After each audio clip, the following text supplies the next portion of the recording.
my name is Debbie Guerra, and I am the Executive Vice President responsible for ACI Worldwide's Merchant and Payment Intelligence segments.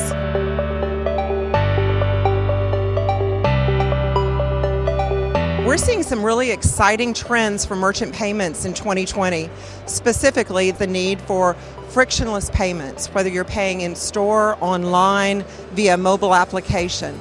It has to happen seamlessly and with a common consumer experience. Another trend is the need for security in payments, and particularly the need to identify and prevent fraud that can occur across the multiple channels.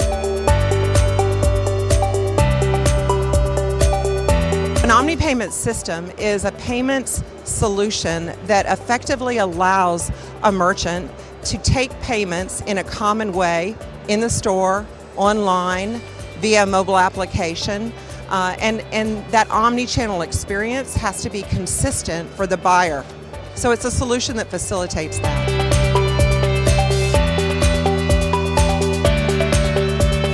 A reverse omni-channel journey is something that we're seeing happen more and more. A traditional omni-channel journey may have started with a large merchant with, for example, in-store purchasing, who then moved to online, e-commerce, and maybe mobile payments. The reverse journey we're increasingly seeing as there have been more companies that started in the e-commerce space, order online, deliver to home, order online pickup, and now they want to have a physical purchasing experience where a consumer shows up in store with a card-present solution. So it's kind of the reverse journey from an omni-channel perspective.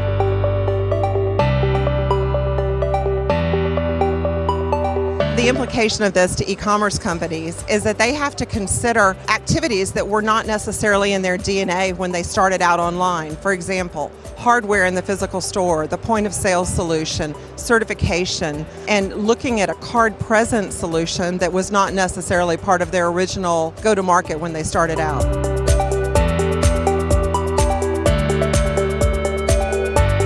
Some of the challenges you face implementing an omni-channel solution are related to the integration that has to occur across online payments, around marketplace, e-commerce solutions, integration to various point of sale systems, certification, linkages to hardware, building in appropriate security, and these are very often very large projects and programs for retailers.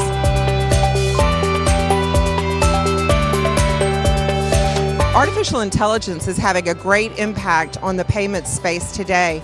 Specifically, we're seeing applications in detection and prevention of merchant fraud, looking at rules engines that allow you to positively profile who is doing business with you. You know your consumer. You can address across channels the way they purchase. So you're actually able to help the merchant have a frictionless experience at the point of purchase by knowing who they are, how they purchase, what cards they're using, and leveraging global data and rules that come out of this artificial intelligence engine to make better decisions.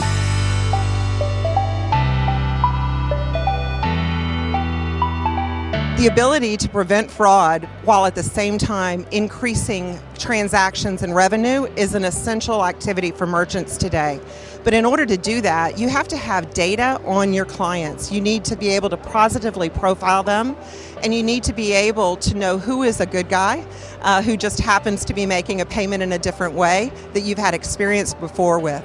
We use a global consortium of data that's very rich that helps us better profile the buying experience and understand who the consumer is and how they're trying to make a purchase. This helps drive revenue while at the same time reducing fraud.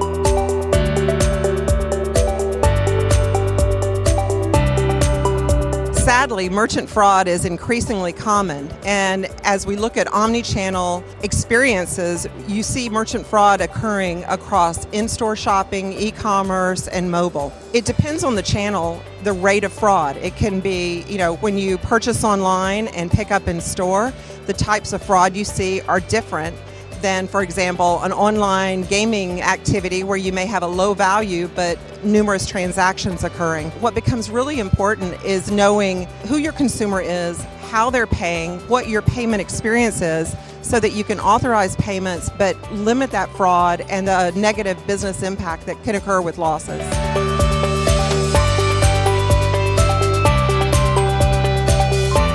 the best practices to avoid fraud are really to leverage a robust, multi-layered fraud detection and prevention approach that taps into global consortium data for positive profiling, that looks at artificial intelligence and machine learning that can really improve the outcomes and the performance of models that help really identify the bad actors and make better decisions to optimize purchase transactions but avoid chargebacks and losses.